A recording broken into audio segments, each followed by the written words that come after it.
I like that. I like it now.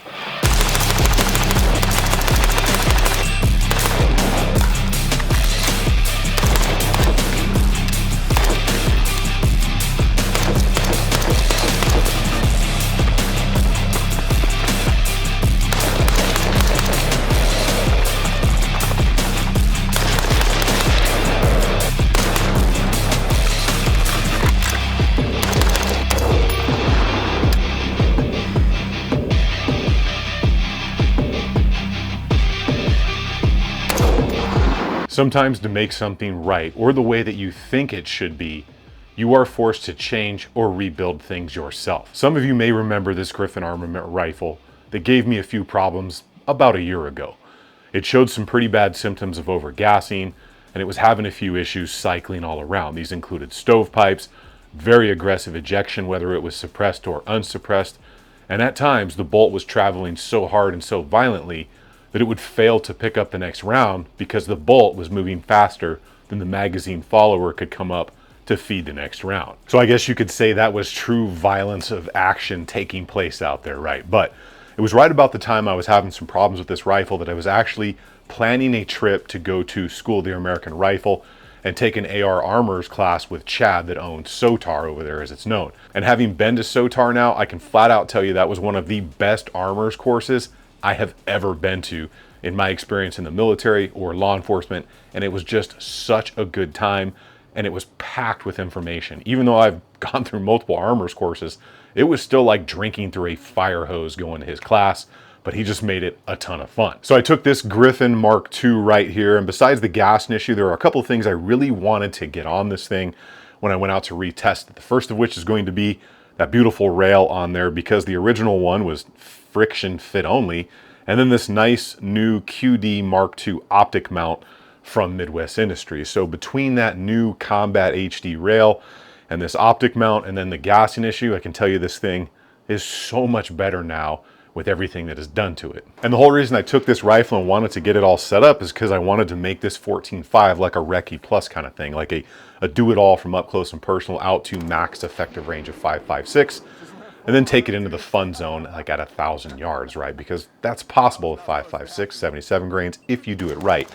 But if you guys have ever had a rifle that didn't love you the way you wanted to love it, make sure you hit the subscribe button. It's a huge help and I would appreciate it. Also, if you guys are interested in anything that you see here today, I will have a build list linked down below for you brave souls eating a tuna sandwich in your employer's break room, casting this to the TV. I'll put a QR code up here for you guys. And if you guys are in need of ear or eye protection out there for the range, I've partnered with Shell Shock Protection. It's the stuff I personally wear out on the range. Ballistic rated eye pro that's good looking enough to wear out on the town, out on the range. And their electronic ear pro has gel inserts. It's gonna protect your hearing, sounds really good, and gonna keep you safe, both eyes and ears, because you only get one set of those things for life. Again, code for them down below, help you save 10%. We will get into what exactly was going on with this rifle, but I do have the full review where I went through everything and kind of showed exactly what was going on.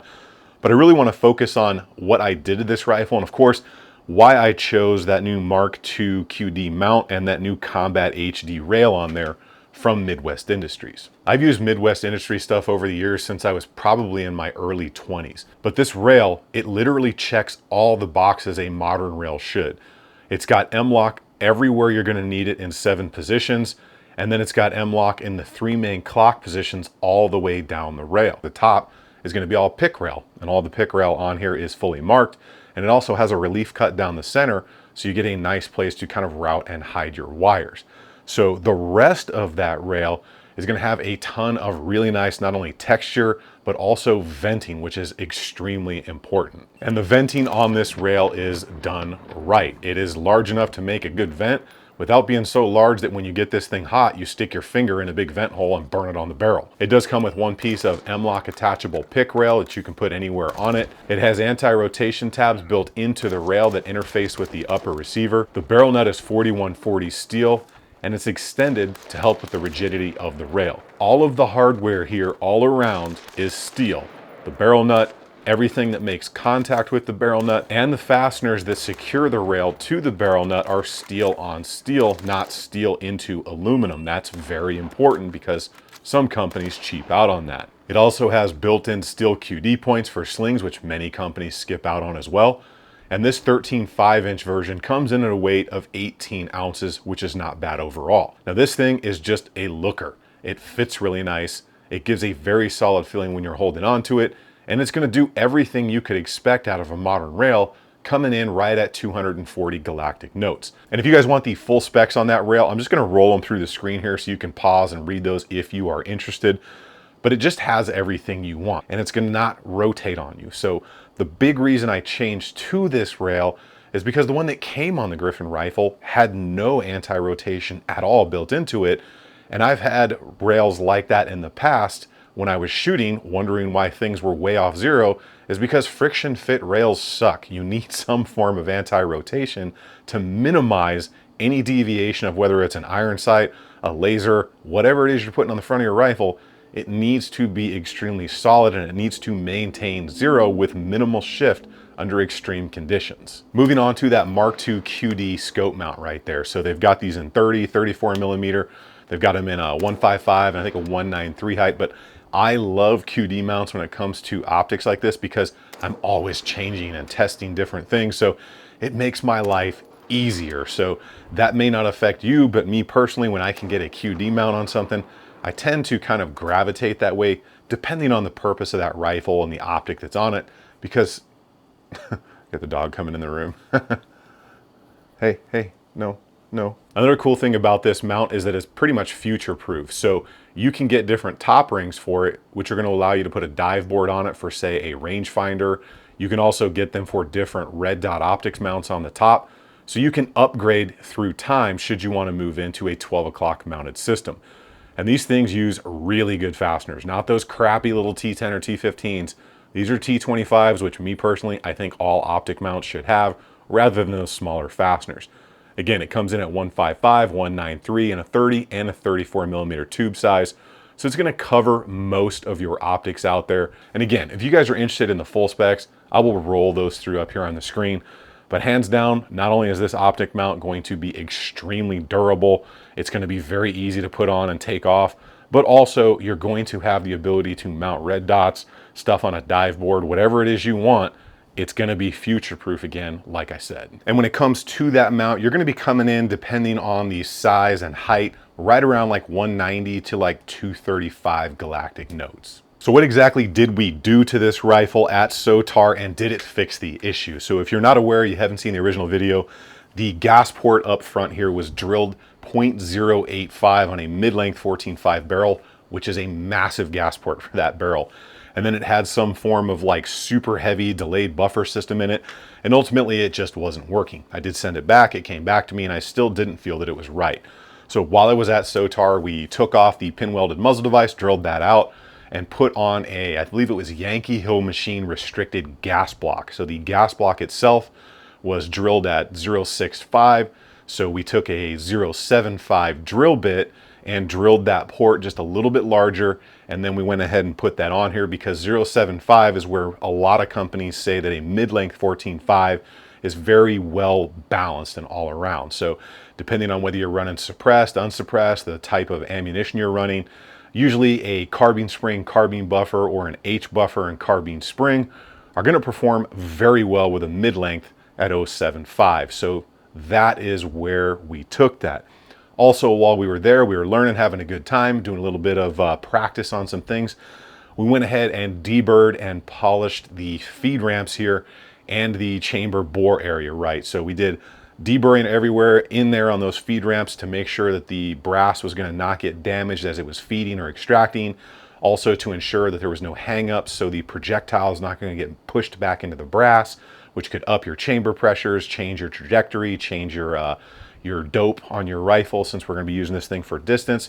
And overall, just to smooth everything out in there to try and make it more consistent with the standard deviations between the ammunition. So we didn't want one shot, you know, getting the round pushed in and having a higher SD and a lower SD in the next one, because that can mess with the consistency of your ammo. Now, I had taken this rifle to 1,000 yards prior to going out there, but it was not a sub MOA rifle. I have probably right at 1,000-ish rounds on the thing right now, so the barrel's pretty much broken in. I should be at peak accuracy. So what were the results, right? After all that work, one, I love the mount, I love the rail, brought it together. The thing feels so much more solid and it runs so much better than it did. So it feels like a completely different rifle. We have an appropriate gas port. We have appropriate weight in the rear end. Because if you're over drilled up front and you got a ton of pressure and you try to control that with weight in the rear, you're still over pressurizing the system, which is going to damage the gas ring, the bolt, and all that stuff, and just make the thing wear out faster. So I prefer to control gas up front rather than add mass in the ass. I've said that before. Some people think the other way, but I'd rather control pressure than try to control weight. It just makes more sense to me. Less wear and tear in the rifle. It's going to last longer. Now, when I went out and did accuracy testing with these changes, I took PMC 77 grain X-Tac. So I've had really good luck with that stuff, but by no means is that like some high-end precision ammunition. And it printed right at 1 inch, maybe 1.25 inches, something like that. But I'm willing to bet, get me out there again and I'll find some nice ammo and this thing will print sub MOA at that point, which is not something that Griffin guarantees. And I can remember the zeros I did with this rifle prior to the fixes. It was about 1.5 inches, maybe 2 inches, somewhere around there. So I'm willing to say at this point that those small changes we did in the barrel profiling right there in the feed ramps, the chamber polishing and all that stuff, the deburring, did make a difference in the overall accuracy of the rifle, which was definitely nice. So overall, super happy with the thing. Like, I'm going to change probably a couple smaller things, maybe get a different stock on here and definitely a more performance-minded trigger in this thing.